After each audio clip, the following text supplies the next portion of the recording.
Video काफ़ी important topic पर होने वाला है, क्योंकि आप देख सकते हैं ये है हमारे पास 3 फेज़ का डक्टेबल का कॉन्टेक्टर। कॉन्टेक्टर एक तरह से काम करता है सेम तरीके से, चाहे वो सिंगल फेज़ का हो, 3 फेज़ का हो, डक्टेबल का हो, वो सारे कॉन्टेक्टर एक जैसे ही काम करते हैं। इसका काम होता है कि करंट को ब्रेक रखता है और यहाँ से इनपुट होता है, यहाँ से आउटपुट होता है। कंप्रेसर कब चलता है और कब बंद होता है ये सब रिले पर डिपेंड होता है, लेकिन ये सिर्फ एक ब्रेकर है ये, क्योंकि 3 फेज़ का करंट जो है ना वो डायरेक्ट दिया जाता है डक्टेबल एसी में, चाहे प्लांट हो, HVAC हो या फिर VRF है, कोई भी सिस्टम हो जो बड़े सिस्टम है वो सारे ऐसे ही काम करते हैं, सब में ये कॉन्टेक्टर लगा होता है। आज इस तरह से मैं समझाऊंगा। अगर यह वीडियो आपने कंप्लीट देख लिया तो आपके सारे कन्फ्यूजन दूर हो जाएंगे और डक्टेबल का पूरा कनेक्शन आप समझ पाएंगे कि किस तरह से सप्लाई दी जाती है डक्टेबल एसी का। जो 3 फेज़ का कंप्रेसर होता है, चाहे वो चिल्लर हो या फिर डक्टेबल हो, 3 फेज़ का प्लांट एसी, कोई भी एयर कंडीशनर हो, इसी तरह से कनेक्शन उसका किया जाता है। कैसे? पहले इसका कनेक्शन समझ लीजिए। यहाँ पर लिखा हुआ है ना लाइन 1, लाइन 2, लाइन 3। दूसरी साइड में लिखा हुआ है टर्मिनल 1, टर्मिनल 2, टर्मिनल 3। मतलब कि इसमें 3 फेज़ का कनेक्शन डायरेक्ट MCB से दिया जाता है। लाइन 1, लाइन 2, लाइन 3, 440 वोल्ट का करंट ये रहा, 440 वोल्ट का current 3 phase, line 1, line 2, line 3 phase इसमें दे दिया गया इनपुट। अब यहाँ से आउटपुट निकल रहा है जो ना, ये आउटपुट यहाँ से निकाल करके हम कंप्रेसर के तीनों टर्मिनल पर दे देते हैं। अब यहाँ से MCB ऑन है, लेकिन फिर भी कंप्रेसर नहीं चल रहा है। क्यों? क्योंकि बीच में ये प्लंजर लगा हुआ है, बीच में ये रुकावट है, ये ब्रेकर है, ब्रेकर का काम करता है ये। अब ये आउटपुट करंट कब देता है, कंप्रेसर कब स्टार्ट होता है? अब देखिए, इस तरह का अगर AC होता है तो आउटडोर से लेकर के इंडोर को कनेक्शन किया जाता है, यानी कि आउटडोर टू इंडोर उसका सप्लाई दिया जाता है। तो ये आउटडोर में लगा होता है कॉन्टेक्टर, हमेशा ध्यान में रखिए। तो ये 3 फेज़ सप्लाई यहाँ पे आया, तो यहाँ किसी एक फेज़ में से एक मेन सप्लाई निकालेंगे, एक लाइन सप्लाई और न्यूट्रल सप्लाई कहीं से भी ले लेते हैं। न्यूट्रल सप्लाई एक ले लेंगे और एक लाइन और एक न्यूट्रल सप्लाई चला जाएगा इंडोर में। ध्यान से समझ लीजिए, इंडोर में चला गया। अब इंडोर में जाकर के इंडोर ऑन हुआ, 2 मिनट चला, 2 मिनट के बाद हर एक इंडोर यूनिट में एक PCB लगा होता है। अब उस PCB में एक रिले लगा होता है। वह रिले अब 2 मिनट के बाद आउटपुट सप्लाई निकालता है, यानी कि जिसे हम कहते हैं CP, कंट्रोल वायर। CP का करंट जो निकलता है वो कहाँ पे आता है?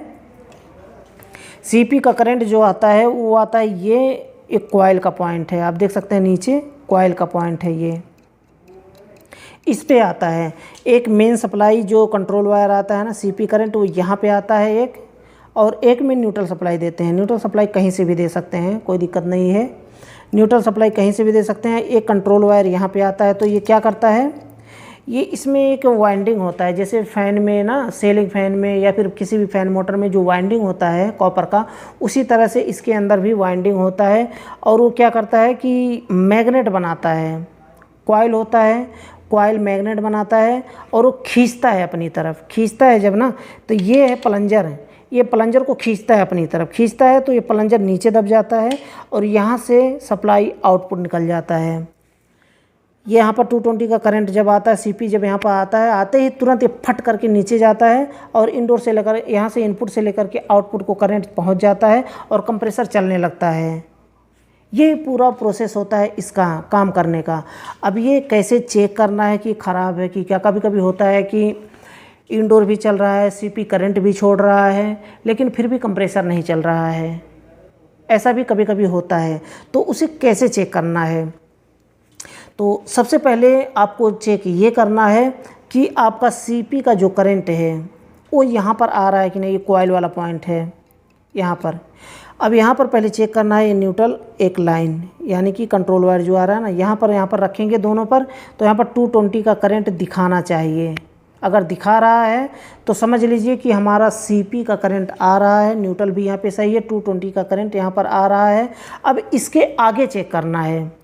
इसके आगे मतलब कि या तो हो सकता है कॉन्टेक्टर ख़राब हो, या तो अगर ये नीचे दब रहा है, मतलब नीचे दब रहा है ये, और यूनिट बंद करने पर ये ऊपर चला जा रहा है। फिर ये यूनिट सीपी करंट यहाँ पे आ रहा है तो ये नीचे दब रहा है, फिर भी कंप्रेसर नहीं चल रहा है, मतलब इसके कॉइल भी सही हैं, ये कॉन्टैक्टर का कॉइल भी सही है, ये माना जाएगा।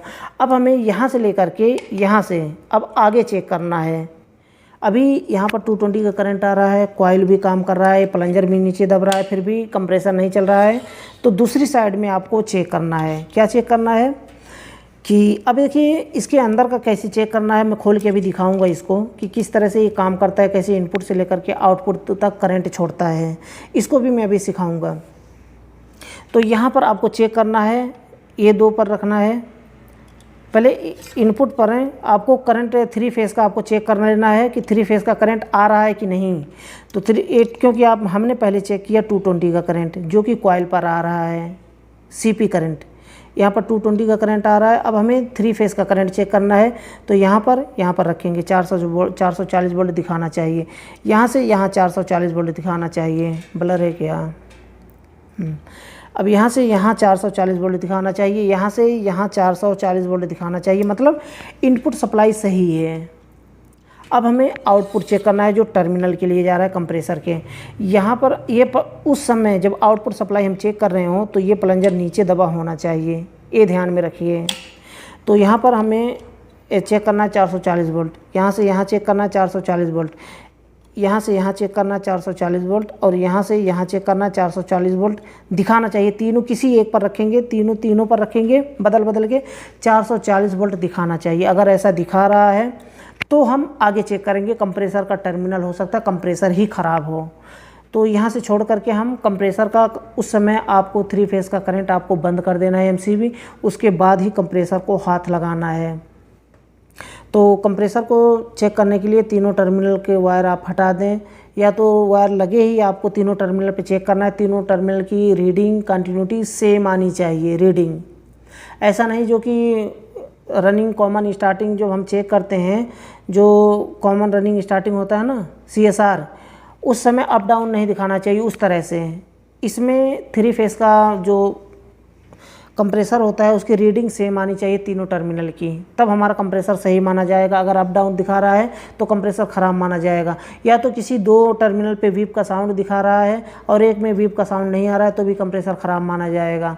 अगर तीनों पर साइलेंट है तो साइलेंट रहना चाहिए। अगर तीनों पर अगर वीप का साउंड आ रहा है तो तीनों पर आना चाहिए और रीडिंग सेम आनी चाहिए, तब कंप्रेसर सही माना जाएगा। तो कंप्रेसर अगर ख़राब है तो कंप्रेसर को चेंज करें। यहाँ पर सप्लाई चेक कर लिया हमने। अब देखिए यहाँ पर ये काम कैसे करता है, इसको भी थोड़ा समझ लीजिए।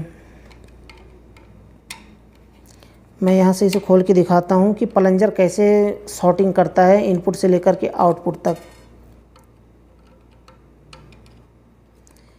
इस सेफ्टी के लिए ऊपर एक कवर लगाया जाता है और कवर के ऊपर, अब देखिए इसमें कैसे पता करेंगे कि कुछ कॉन्टैक्टर ऐसे आते हैं कि जो कि 24 वोल्ट पे काम करते हैं, कुछ कॉन्टैक्टर ऐसे आते हैं 240 वोल्ट पे काम करते हैं। ये हमारा 220 वोल्ट 220 का करंट पे काम करता है। इसका कॉइल कहाँ लिखा होता है और कैसे पहचान सकते हैं, इसको अभी मैं दिखाऊँगा। पहले इसको देख लीजिए आप कि ये काम कैसे करता है। देखिए इनपुट में देखिए ना प्लंजर कैसे ऊपर है, अभी देखिए ऊपर है, ये भी ऊपर है, ये भी ऊपर है, लाइन 1 लाइन 2 लाइन 3 तीनों प्लंजर ऊपर हैं देखिए। और दूसरी साइड में अगर देखें तो दूसरी साइड में भी बिल्कुल उसी तरह से है, प्लंजर तीनों का ऊपर है। देखिए लाइन 1 लाइन 2 लाइन 3 तीनों का प्लंजर ऊपर है। अब ये दबता कैसे है ये भी देख लीजिए।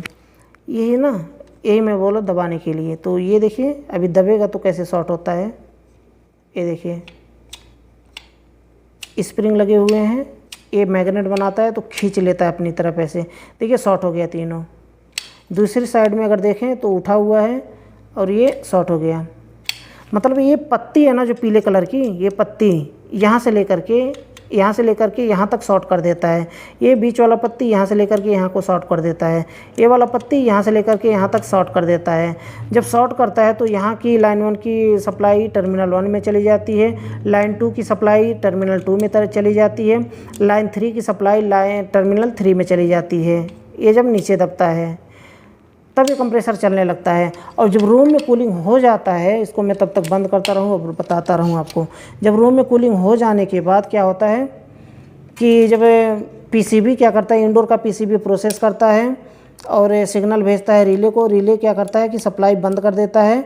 तो जो सीपी का करंट आ रहा है ना, यहाँ पे ये कॉइल वाले पॉइंट पे सीपी का करंट आ रहा है, वो करंट बंद हो जाता है और इसका प्लंजर ऊपर चला जाता है, जो कि मैग्नेट बनाया था तो ऊपर चला जाता है। तो क्या होता है उस समय यहाँ से लेकर के यहाँ तक सप्लाई जो ज्वाइंट किया है उस सप्लाई को छोड़ देता है और कंप्रेसर बंद हो जाता है। अब देखिए यहाँ पर 220 का करंट आ रहा है और ये प्लंजर नीचे नहीं दब रहा है, मतलब ये कॉन्टैक्टर ऑन नहीं हो रहा है। तब आप कैसे चेक करेंगे? कॉन्टैक्टर के अंदर कॉइल लगा हुआ है, हो सकता है कॉइल भी ख़राब हो। 220 का करंट आपको यहाँ पे पहले चेक कर लेना है। 220 का करंट आ रहा है, तब आपको क्या करना है कि लाइट बंद करके ये कॉइल का जो थिम्बल लगा है इसे निकाल करके इसे हमें चेक करना है, इसका कॉइल चेक करना है। कॉइल चेक करने के लिए आपको कंटिन्यूटी की आप ओहम पे आपको रखना है। हो सकता है बीप साउंड ना सुनाई दे लेकिन कुछ दिखाई दे। तो इसे चेक करने के लिए देखिए दिखाई दे रहा है और दोनों पर मैं रखूँगा, दोनों कॉइल पे। हो सकता है बीप का साउंड सुनाई दे या तो हो सकता है सिर्फ रीडिंग दिखाई दे। ये देखिए दोनों पे हमने रखा, अब यहाँ पे रीडिंग शो हो रहा है, मतलब इसका कॉइल बिल्कुल परफेक्ट है। अगर कुछ भी ना दिखा रहा हो, देखिए ऐसे कुछ भी ना दिखा रहा हो मीटर में, तो फिर समझ लीजिए कॉइल ख़राब है। तो आपको कॉन्टैक्टर चेंज करने की ज़रूरत है। इसमें आप वाइंडिंग नहीं कर सकते, जैसे फ़ैन में वाइंडिंग करते हैं वैसे कर सकते हैं, नहीं कर सकते। इसको चेंज करना पड़ेगा। ये रिपेयर नहीं होता है। रिपेयर होगा भी तो ज़्यादा दिन नहीं चलेगा, फिर ख़राब हो जाएगा। तो यहाँ पर दोनों पर रखेंगे। अब देखिए यहाँ पर रीडिंग शो कर रहा है, मतलब इसके कॉइल सही हैं। कॉइल सही है तो ये ऑन होना चाहिए। कभी कभी ऐसा भी होता है अगर कंप्रेसर ऑन नहीं हो रहा है तो यहाँ पर 3 फेस का कनेक्शन आपको चेक कर लेना है कि 3 फेस यहाँ पे आ रहा है। तो आपको आउटपुट चेक करना है कि 3 फेस क्या दिखा रहा है। अगर नहीं दिखा रहा है तो यानी कि कॉन्टैक्टर ख़राब है। अगर दिखा रहा है 3 फेस का अगर करंट दिखा रहा है तो फिर समझ लीजिए कंप्रेसर में कोई ना कोई फॉल्ट है। या तो हीटअप होके बंद हुआ है या तो 3 टर्मिनल पे जो तीनों वायर जा रहे हैं हो सकता है वो ख़राब हो। अगर यहाँ पे नहीं आ रहा है 3 फेस का करंट 440 वोल्ट का, कभी कभी होता है कि ये पत्ती जल जाता है, जलने की वजह से अंदर जल जाता है। तो खोल के इसको देखना है, अगर जला हुआ है तो भी चेंज कर दें, क्योंकि थोड़ा सा जला होता है। तो यहाँ पर 3 फेस का करंट आता है इनपुट, लेकिन आउटपुट नहीं निकालता है 3 फेस का करंट, तो इसे चेंज कर देना चाहिए। तो ये प्रॉब्लम होता है और इस तरह से इसकी सप्लाई दी जाती है। मुझे लगता है कि अगर कुछ पॉइंट मिस रह गए हों इस वीडियो में इस टॉपिक पर तो बेझिझक आप मुझसे कमेंट बॉक्स में पूछ सकते हैं, मैं उसका रिप्लाई जल्द से जल्द देने की कोशिश करूँगा। अब देखिए एक चीज़ मैं बताना भूल गया कि कैसे पता करेंगे कितने एम्पियर का है, कितने वोल्ट का है ये। तो यहाँ पर देखेंगे यहाँ पर लिखा होता है, यहाँ पर 30 एम्पियर से 40 एम्पियर का ये होता है। साफ दिखाई नहीं दे रहा है, मैं आपको कॉटन में दिखाता हूँ जो मैं नया परचेस किया हूँ। यहाँ पर देखिए पावर पोल्स 3 पोल्स यहाँ पर लिखा है ना। तो 3 पोल्स क्या है, ये 1 2 3 ये 3 पोल्स हैं। सिंगल पोल में जो लगा होता है सिंगल फेस में एसी में, उसमें 1 2 सिर्फ 2 ही पोल होते हैं, इसे पोल कहते हैं। 1 2 3 ये तीनों पोल होते हैं। ब्लर हो गया क्या? तो यहाँ पर देखिए 3 पोल यहाँ पर लिखा है, 3 पोल ये है। अब यहाँ पर एम्पियर रेटिंग कितना है, ये 30 एम्पियर, यहाँ पर 30 से 40 एम्पियर तक ये कंट्रोल कर सकता है। 30-40 एम्पियर का यूनिट अगर चलाना है तो आप इससे चला सकते हैं। अब इसके बाद क्या है, ये एम्पियर हो गया। अब ये कॉइल वोल्टेज है ना। कॉइल वोल्टेज क्या होता है, जो अभी मैं चेक करके दिखाया हूँ आपको, ये कॉइल वोल्टेज होता है, यानी कि ये 208 से 240 वोल्ट, यानी कि 220 के करंट पर ये वर्क करता है। कुछ वो कॉन्टैक्टर ऐसे आते हैं जो कि 24 वोल्ट पे काम करता है। और यहाँ पर कॉइल वोल्टेज 208 से 240 VAC, यानी कि वोल्टेज अल्टरनेटिव करंट है। ये DC वोल्ट नहीं है, AC वोल्ट है, यानी कि अल्टरनेटिव करंट। अगर DC होता तो VDC लिखा होता। तो ये इसके पूरे डिटेल्स हैं। तो वीडियो मैं लंबा नहीं करना चाहता हूँ। अगर समझ में आया हो, अच्छा लगा हो वीडियो, तो वीडियो को लाइक ज़रूर कर दें। अगर वीडियो को फेसबुक पर देख रहे हैं तो फेसबुक पेज को फॉलो कर लें, ताकि ऐसे यूजफुल वीडियो का नोटिफिकेशन आपको मिल पाए और वीडियो को देख पाएँ सबसे पहले। कुछ पॉइंट मिस रह गया हो तो बेझिझक आप मुझसे पूछ सकते हैं।